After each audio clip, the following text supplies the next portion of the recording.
acil yasal altyapıyı oluşturması lazım. Yani mecliste bunun yasalarını çıkartıp, yani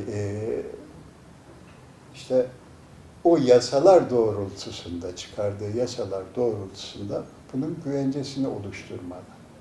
Yani elle tutulur bir yasa olmalı ki, yani meclis o görev yapmalı ki ete kemiğe bürünmüş olsun bu şey.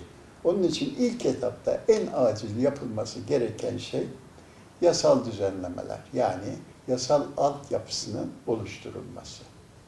Birincisi, en acil olması gereken şey bu. Bir başka acil yapılması gereken şey, yönetenlerin demokratik hakların bu topluma, yani toplum tarafından kullanılmasına engel olmamalı. Mesela kayyum atanmıyor. Seçilmiş belediye başkanları görevden alınıp içeri atılıyor. Siyasetçiler rehin tutuluyor. Yani sen halkın iradesine ipotek koyuyorsun. Ondan sonra demokratikleşme, işte şu diye, yani en azından samimi olmayan yaklaşımlar sergiliyorsun. Bu da kabul edilir bir şey değil. Onun için işte kayyum sisteminden vazgeçilmeli ve içerideki tutsaklara şey verilmeli, yani çıkarılmalı rehin tutulanlar.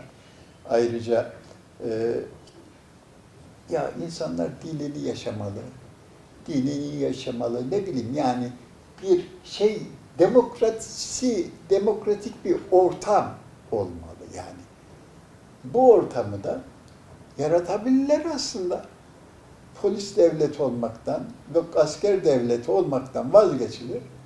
Demokratik bir toplum devleti haline dönüşür. İnsanlar demokrasiyi doya doya yaşar. Daha çok İmralı'nın bu konudaki inisiyatifi orada da etkili olarak bu şekilde yürüdü geldi şimdiye kadar. Yani üç ayaklı bir şey görünüyor dışarıdan. Görüşme şeyi görünüyor. Yani DEM Parti, Abdullah Öcalan ve devlet. Yani şu anda görünen o. Ama bunun arka yönleri, bilmediğimiz şeyleri var mı, yok mu bilmiyorum. Ama bu süreç madem buraya kadar geldi ve bu görüşmeler sayesinde ve girişimler sayesinde geldi, burada bitmemeli, tıkanmamalı. Ve eğer tecrit varsa, ki var, sadece bir yerde değil, her tarafta tecrit var, tecritin kaldırılması gerekir.